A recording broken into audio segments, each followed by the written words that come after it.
Ekitiibwa kya Buganda kyavada naffe tukikuumenga.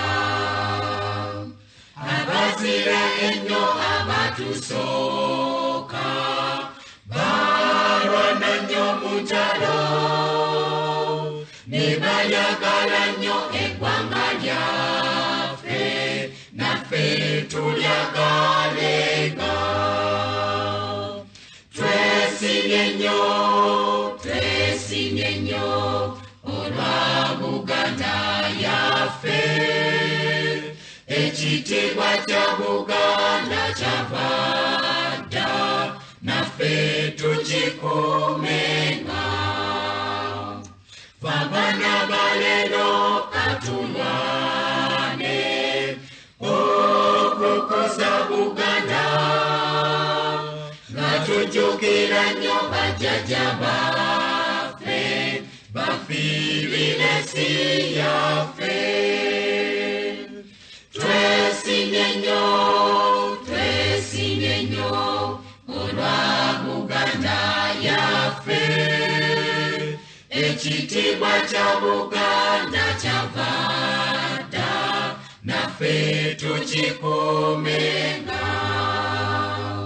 Nze nayimba ntya ne siteeta, Ssaabasajja Kabaka asaanira fuga Buganda bonna, naffe nga tumwesiga.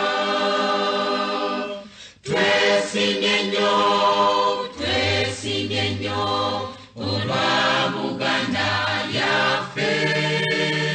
Ekitiibwa kya Buganda kyava dda, naffe tukikuumenga.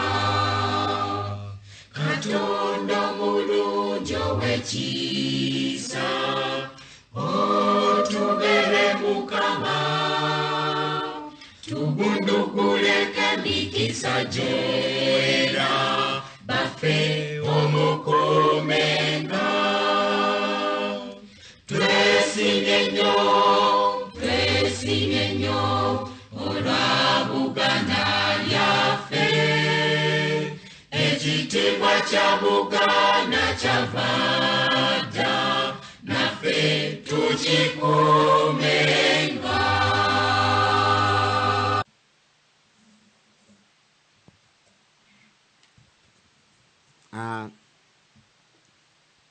Balamusizza nnyo abooluganda mwenna, abako n'ab'emikwano mwasibyeyo mutya nno.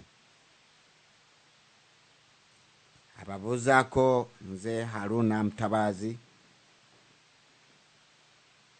Abampuliriza mwenna, olwaleero ennaku z'omwezi 2 omwezi ogw'omwenda omwaka 2012. Eno ye rediyo y'Abaganda ku www.ababaka.com.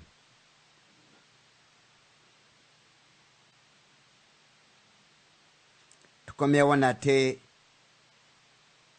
okubanjulira puroguramu yammwe Enganzi Woli Nywera. Essimu yaffe ng'oli wabweru wa Bungereza osooka n'okuba 4 2 0 8 9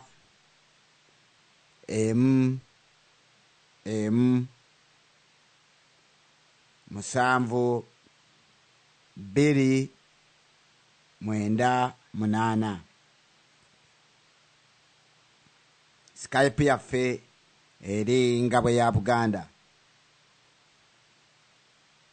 ne email eri abo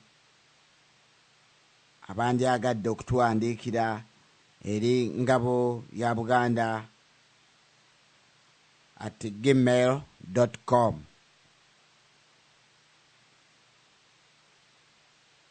Era nga bulijjo tetwebaza bubaka tetulekeraawo buteebaza bubaka bwe mutusukumira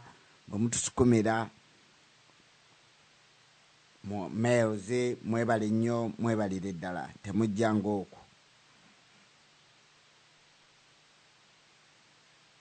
Nga tusinziira wano mu studio Ngabo ya Buganda eri mu Ilford ku njagoyogo z'ekibuga ekikulu London ekya Bungereza. Mu studio ndiwo ne muganda wange Buganda Tebwasabwa, era nga bulijjo